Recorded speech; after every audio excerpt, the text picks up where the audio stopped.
Dia 14 de abril. Capítulos de hoje: 2 Coríntios 9, Juízes 11 e 12. 2 Coríntios 9. Não tenho necessidade de escrever-lhes a respeito dessa assistência aos santos. Eu reconheço a sua disposição em ajudar e já mostrei aos macedônios o orgulho que eu tenho de vocês, dizendo-lhes que desde o ano passado vocês da Acaia estavam prontos a contribuir, e a dedicação de vocês motivou a muitos. Contudo, eu estou enviando os irmãos para que o orgulho que temos de vocês a esse respeito não seja em vão, mas para que vocês sejam preparados como eu disse que estariam, a fim de que se alguns macedônios forem comigo e os encontrarem despreparados, nós, para não mencionar vocês, não fiquemos envergonhados por tanta confiança que tivemos. Assim, eu achei necessário recomendar que os irmãos os visitem antes e concluam os preparativos para a contribuição que vocês prometeram. Então ela estará pronta como oferta generosa e não como algo dado com avareza. Lembrem-se, aquele que semeia pouco também colherá pouco, e aquele que semeia com fartura também colherá fartamente. Cada um dê conforme determinou em seu coração, não com pesar ou por obrigação, pois Deus ama quem dá com alegria. E Deus é poderoso para fazer que lhes seja acrescentada toda a graça, para que em todas as coisas, em todo o tempo, tendo tudo o que é necessário, vocês transbordem em toda boa obra. Como está escrito, distribuiu, deu os seus bens aos necessitados, a sua justiça dura para sempre. Aquele que supre a semente ao que semeia e o pão ao que come, também lhes suprirá e aumentará a semente e fará crescer os frutos de sua justiça. Vocês serão enriquecidos de todas as formas, para que possam ser generosos em qualquer ocasião, e por nosso intermédio, a sua generosidade resulte em ação de graças a Deus. O serviço ministerial que vocês estão realizando não está apenas suprindo as necessidades do povo de Deus, mas também está transbordando em muitas expressões de gratidão a Deus. Por meio dessa prova de serviço ministerial, outros louvarão a Deus pela obediência que acompanha a confissão que vocês fazem do Evangelho de Cristo e pela generosidade de vocês em compartilhar os seus bens com eles e com todos os outros. E nas orações que fazem por vocês, eles estarão cheios de amor por vocês, por causa da insuperável graça que Deus tem dado a vocês. Graças a Deus por seu dom indescritível.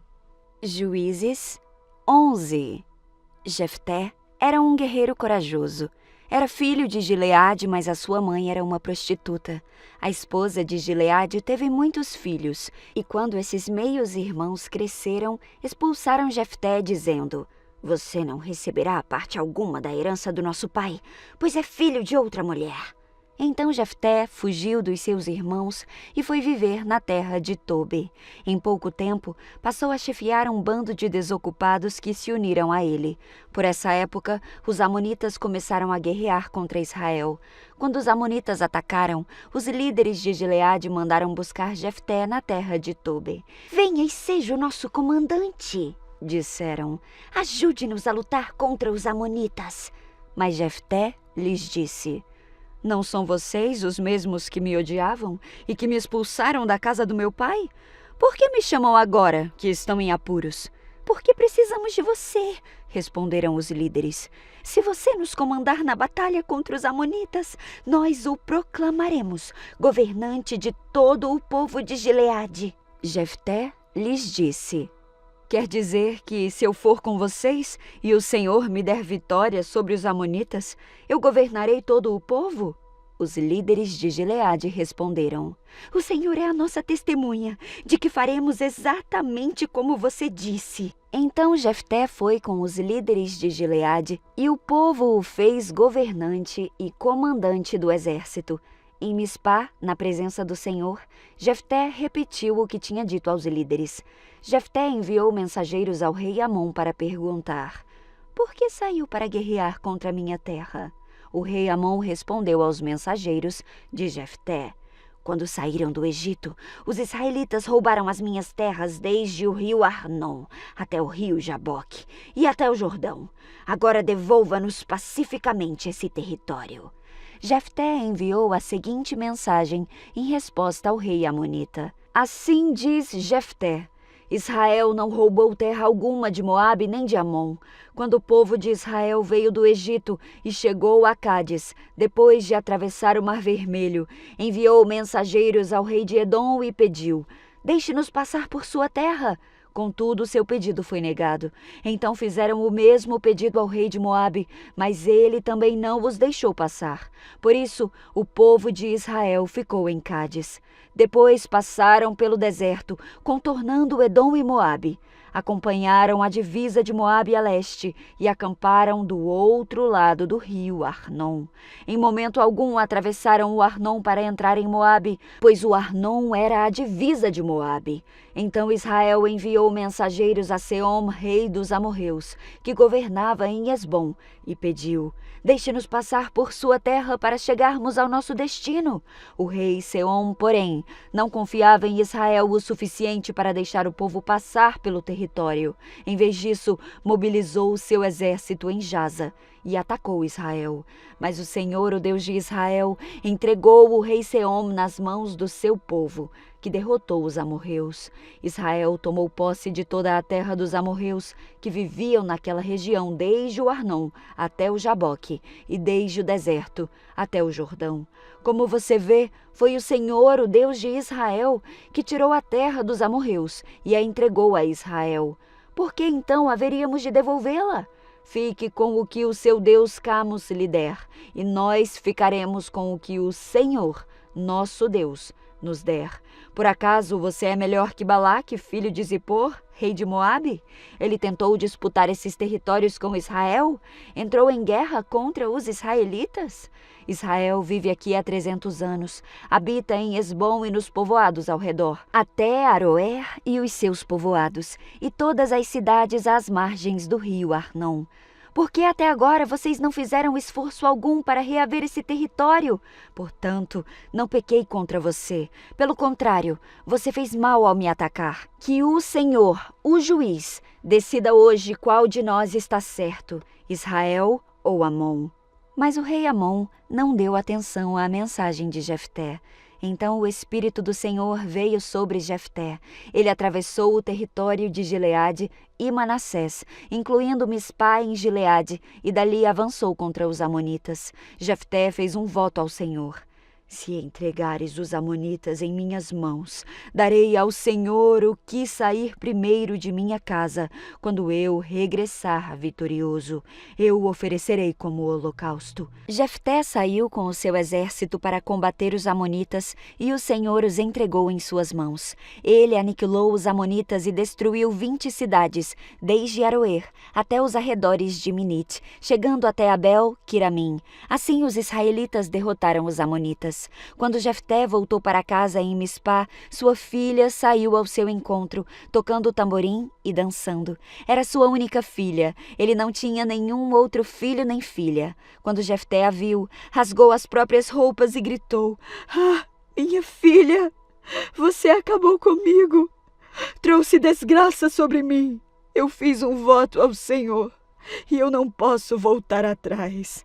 Ela disse: "Pai, se fez um voto ao Senhor, faça comigo o que prometeu, pois o Senhor lhe deu grande vitória sobre os seus inimigos, os amonitas. Mas primeiro, permita que eu ande pelos montes e chore com as minhas amigas por 2 meses, pois morrerei virgem." "Pode ir", disse Jefté, e deixou que ela se ausentasse por 2 meses. Ela e suas amigas foram para os montes e lamentaram, pois ela jamais teria filhos. Quando ela voltou para casa, seu pai cumpriu o voto que havia feito, e ela morreu sem ter tido relações com homem algum. Por isso, tornou-se costume em Israel as moças israelitas saírem por 4 dias, todos os anos, para lamentar o destino da filha de Jefté em Gileade. Juízes 12. Então os homens de Efraim Mobilizaram um exército e atravessaram o Jordão para Zafon. Enviaram a seguinte mensagem a Jefté: Por que você não pediu a nossa ajuda para lutar contra os amonitas? Vamos queimar a sua casa por dentro. Jefté respondeu: Eu os convoquei no início do conflito, mas vocês se recusaram a vir. Não nos ajudaram na luta contra Amon. Por isso, quando eu vi que vocês não viriam, arrisquei a vida e saí para a batalha sem vocês. E o Senhor entregou os amonitas em minhas mãos. Por que agora vocês vêm lutar contra mim? Os homens de Efraim responderam: Vocês de Gileade não passam de fugitivos de Efraim e Manassés. Então Jefté reuniu todos os guerreiros de Gileade, atacou os homens de Efraim e os derrotou. Os homens de Gileade tomaram os pontos mais rasos da travessia do Jordão, e sempre que um fugitivo de Efraim tentava voltar para a outra margem, eles o confrontavam. Você pertence à tribo de Efraim?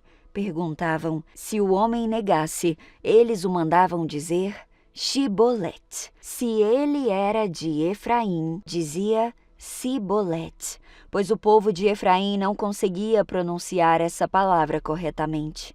Então eles o capturavam e o matavam no lugar de travessia do Jordão. Ao todo, foram mortos 42.000 homens de Efraim naquela ocasião. Jefté julgou Israel durante 6 anos. Quando morreu, foi sepultado numa das cidades de Gileade. Depois que Jefté morreu, Ibsã, de Belém, julgou Israel. Ele teve 30 filhos e 30 filhas. Deu suas filhas em casamento a homens de fora do seu clã e trouxe 30 moças de fora do seu clã para se casarem com seus filhos. Ibsã julgou Israel durante 7 anos. Quando morreu, foi sepultado em Belém. Depois que Ibsã morreu, Elom, da tribo de Zebulon, julgou Israel durante 10 anos. Quando morreu, foi sepultado em Aijalon, no território de Zebulon. Depois que Elom morreu, Abdom, filho de Hilel, de Piratom, julgou Israel. Ele teve 40 filhos e 30 netos, que montavam 70 jumentos. Abdom julgou Israel durante 8 anos. Quando morreu, foi sepultado em Piratom, no território de Efraim, na região montanhosa dos Amalequitas.